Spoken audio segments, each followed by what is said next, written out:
करके पूछे ना, मतलब एक पूछे ना। आपका कैमरा हम यहाँ ले लिए, कौन विधायक लेगा दिखा दीजिए जाके। तो पंकज मिश्रा का जिक्र है। इसमें बाबा क्यों जोड़ रहे हैं उसको? नाम बोले नहीं आप लोग नहीं, पहला तो बाबा कैसे हो गए? क्या वो देवघर के पंडा है जो बाबा बोल रहे हैं? तो दोस्तों, महागामा ऊर्जा नगर के क्षेत्र में एक राजमहल होटल है, तो वहाँ पे जयराम जी जो कि JLKM के सुप्रीमो अध्यक्ष हैं, वो आके रुके हैं।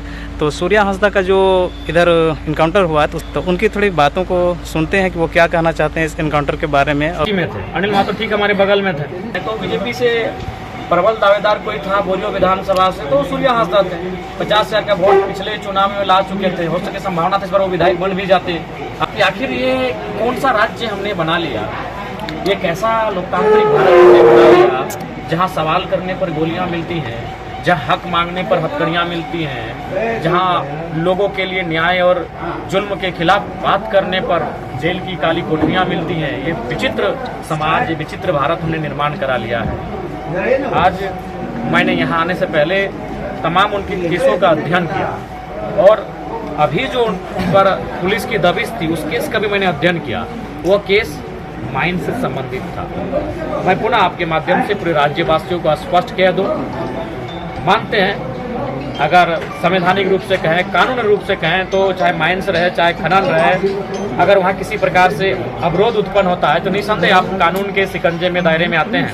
लेकिन आज जो परिस्थिति इस राज्य की है, इस देश की है, मैं स्पष्ट कहना चाहूँगा, सूर्या हांसदा ऐसी परिस्थितियों में वो अपराधी नहीं, आप उनको बागी कह सकते हैं। क्योंकि आज ब्रिटिश ईस्ट इंडिया कंपनी भले चली गई, लेकिन जो कंपनियां आज झारखंड में खासकर रन हो रही है उनकी स्थिति क्या है आप देख रहे हैं। अभी आप चले जाइए, बड़का गांव जाइए, धनबाद जाइए, मांडू जाइए, आप बोकारो चले जाइए, आप टाटा के क्षेत्र में चले जाइए, आज भी वही दौर चल रहा है। जबरन जमीन लेना, जबरन खनन का काम करना, जबरन अपना ओबीडम करना, जबरन औद्योगिक क्षेत्र का विस्तार करना, और रैयतों का कोई मूल्य नहीं, रैयतों की आवाज़ ना सुनी जाती है ना समझी जाती है।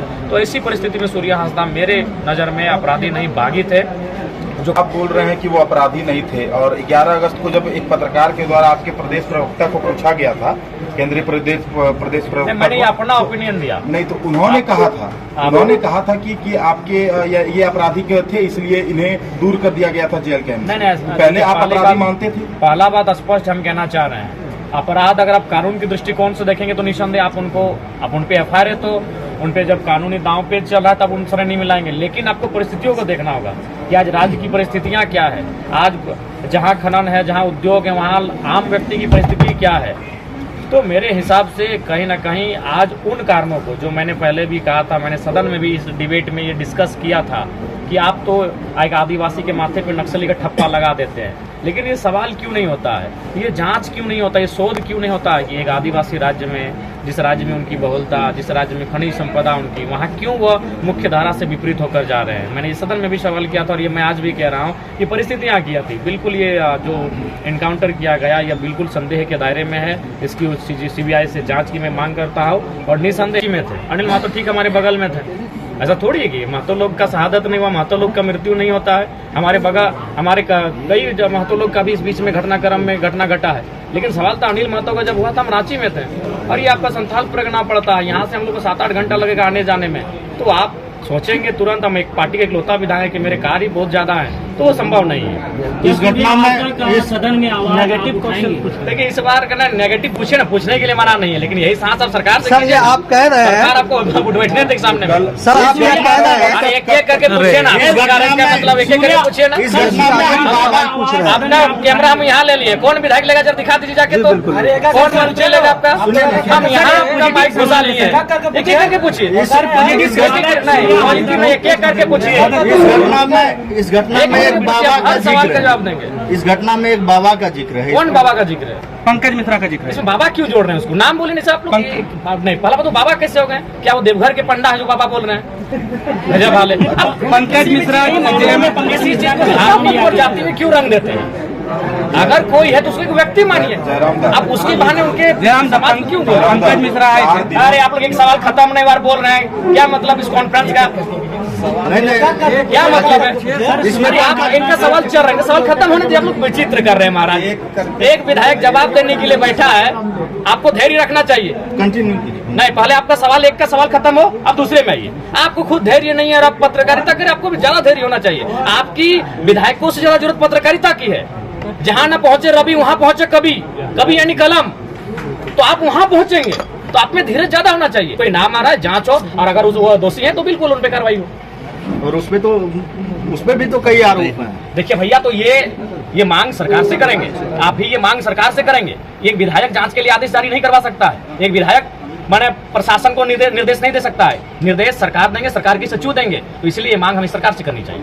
सर, आवाज आप सदन में उठाएंगे? देखिए, इस बार का जो सदन है ये थोड़ा सा कंफ्यूजिंग है, इसके लिए कि दिसम गुरु भी नहीं रहे, फिर सदन को हमने स्थगित होते हुए देखा। आज रामदास जी भी हमारे बीच नहीं रहे, पहले उनको श्रद्धांजलि देते हैं आपके माध्यम से, हमने वहाँ भी दिया। तो सदन कैसे चलेगा, नहीं चलेगा, अभी सदन अस्थायी रूप से हमारे कर नहीं पा रहे, तो इसलिए हम लोग प्रयास करेंगे कि अगर मौका मिले तो बात रखा जाए। उसके पैतृक आवास पर आप उनके परिवार से मिलने गए सर, वहाँ आसपास के लोगों से, और आपको क्या पता चला कि सूर्या हांसदा किस टाइप के थे, या फिर वो देखिए हकीकत में? ठीक है, देखिए मैं एक बात स्पष्ट कहना चाहूँगा। सपोज मान के चलिए अगर असामाजिक गतिविधियों में थे, अगर असामाजिक तत्वों के साथ उनका नाता था, तो वो ध्यान देने वाली बात है, वो चुनाव लड़ते थे और उस चुनाव में 25,000, 30,000, 50,000, 60,000 वोट लेके आते थे। तो ऐसे शख्स को आप इनकाउंटर नहीं कर सकते। आप काल कोठरी में बंद कर सकते थे, आप उनको न्यायालय के सामने प्रेजेंट कर सकते थे, न्यायालय उनको सजा देती, आप उनको 7 साल, 10 साल, 15 साल जो भी सजा होती। लेकिन जो व्यक्ति एक सम्मानजनक वोट लेके आ रहा है, जनप्रतिनिधि के रूप में कार्य कर रहा है, आप उसको दौड़ा के इनकाउंटर कर देंगे, बिल्कुल ही प्रश्न चिन्ह खड़ा होता है। आप सीबीआई जांच मांग किए हैं, आगे अगर नहीं होता है तो क्या आगे का रणनीति होगा? देखिए, इसके लिए हमें लगता है कि समस्त लोगों को, शोषित वंचित लोगों को हम लोग तो पहले प्रयास करेंगे। अगर नहीं होता है तो हमें पूरे राज्य में प्रदर्शन करने की आवश्यकता है और सभी को सामने आने की आवश्यकता है। लेकिन मैं यहाँ इसलिए आया हूँ क्योंकि ये मैंने बड़ा विचित्र है कि अपने ही राज्य में इस तरह से वो एनकाउंटर का शिकार हो रहे हैं। अगर वो आवाज़ उठा रहे हैं तो आप जो लोग गलत कर रहे हैं, बल्कि उनको संरक्षण देकर आप उनका जो आवाज़ उठा रहे हैं, आप उनको सीधे दबा दे रहे हैं।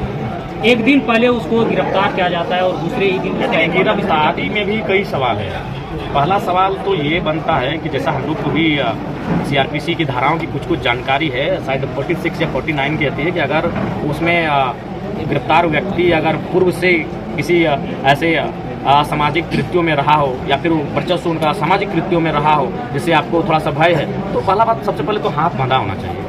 46-49 के अनुसार हाथ बंधा होना चाहिए। अगर हाथ बंधा तो सवाल ही नहीं था कि आप ये आरोप भी नहीं लगा पाते कि उन्होंने पिस्तौल छीनने का प्रयास किया था। तो हाथ खुले थे तो सवाल तो वहाँ भी होता है कि आपको उस व्यक्ति की चर्चा इनकाउंटर को लेकर चल रही है, जैसा उनकी अर्धांगिनी बता रही है, यानी पुलिस के रिकॉर्ड ठीक है, वो आम जनता के लिए हीरो थे, आम जनता के लिए जैसे बहुत अच्छे थे, लेकिन कंपनियों कहिए जो लोग अवैध रूप से खनन का कार्य कर रहे हैं या फिर जो लोग माफिया प्रवृत्ति के लोग हैं, और वहाँ तो उनका रिपोर्ट एक खलनायक के रूप में था और पुलिस भी उनके रिपोर्ट को मान रही थी। अगर पुलिस आम जनता की रिपोर्ट को मानती तो ये काम करती नहीं। उनको 250 बच्चे, वो 250 गरीब बच्चे सामने आने चाहिए थे, लेकिन वो तो काम कर रही है उनके रिपोर्ट के आधार पर जो उनको माफिया प्रेजेंट कर रही है, माफिया के पास पैसा है। तो अगर हम पुलिस की रिपोर्ट को ही मान लें कि सूर्या एक मतलब खतरनाक अगर व्यक्ति मान लेते हैं थोड़ा देर के लिए, तो 46-49 के अनुसार उनके हाथ बंधे होने चाहिए थे। पुलिस ने अगर हाथ नहीं बांधा था तो पुलिस की सवाल चिन्ह खड़ा होता है, उनकी प्रश्न खड़ा होता है, उनकी कार्यशैली भी प्रश्न खड़ा होता है। सर, एनकाउंटर के बाद जब वहाँ पे बॉडी देखा जाना था, लोग मांग कर रहे थे उनका घर वाले, तो देखने नहीं दिया जा रहा था और पोस्टमार्टम के बाद ही देखा जाना था, उसमें क्या कर सकते हैं? देखिए, पहले क्यों नहीं देखा था? वो नियम पुलिस बेहतर जानती है कि क्या जब उनको गोलियां दागी गई उस समय परिवार को देखने देना चाहिए या नहीं देना चाहिए, पुलिस का विषय है, उसको मैं जानता हूं। आपने भी देखा होगा पत्रकार बंधु, उनका मृत शरीर को आपने भी देखा होगा, अभी भी तस्वीरें सोशल साइट में है, उनके परिजनों के मोबाइल में है, उनका शरीर में छाला पड़ा है। और आप भी जानते हैं कि छाला जैसा छाला है, वो छाला या तो शरीर में दूध के गिरने से पड़ता है, या तो गर्म चाय के, गर्म तेल के, गर्म दूध के, या फिर जल जाने से, या इलेक्ट्रिसिटी से, यानी कोई करंट आपको लगा हो तो वो छाला पड़ता है। जिस प्रकार से बॉडी में छाला पड़ा है, वो छिल गया है, लाल हो गया है। तो ये भी सवाल होता है कि वो छाला कैसे पड़ा। गोली तो सभी जानते, गोली शरीर के आर पार होती है, लहू आता है व्यक्ति जो, लेकिन वो छाला ऐसा पड़ा है जैसे वो जल लगा है। दूसरी बात, अगर वो भाग रहा था, गोली पीठ पे होनी चाहिए थी, पेट पे नहीं। अगर वो भाग रहा था, जैसी बात है, जैसा पुलिस कह रही है कि वो भागने लगा, पुलिस की गिरफ्त से भागने लगा, तो जो भागने वाला व्यक्ति का पुलिस की गोली के सामने उसका पीठ आता है, ना कि पेट आता है, तो सवाल यहाँ भी खड़ा होता है। जब प्रेस कॉन्फ्रेंस कर रहे थे वो कह रहे थे कि हम सहमे हुए थे, इसलिए 4 दिन से हम कुछ नहीं बोल पा रहे थे। क्या ऐसे भी अन्य राजनीतिक पार्टियों पर ऐसे दबाव नहीं? देखिए, आप नवीन हेम्ब्रम जैसे कदावर नेता जो गुरु जी के छत्र छाया में नेता बने हैं, एक मतलब बहुत दमगर नेता जिसको हम लोग कहते हैं, अगर वो नेता इस प्रकार की परिस्थितियों का सामना कर रहा है, उस नेता को बोलने में भय लग रहा है, तो आप समझ सकते हैं कि यहाँ माफियाओं का आतंक कैसा है, यहाँ माफियाओं का शासन और प्रशासन में नियंत्रण कैसा है। ये गोविंद दादा की वो डरी सहमी आवाज़ स्पष्ट कर रही है। तो गाइज अभी ये जो होटल पे आए थे जहाँ पे सिर्फ मीडिया लोगों के लिए प्रेस कॉन्फ्रेंस रखा गया था, यहाँ पे राजमहल हाउस है जो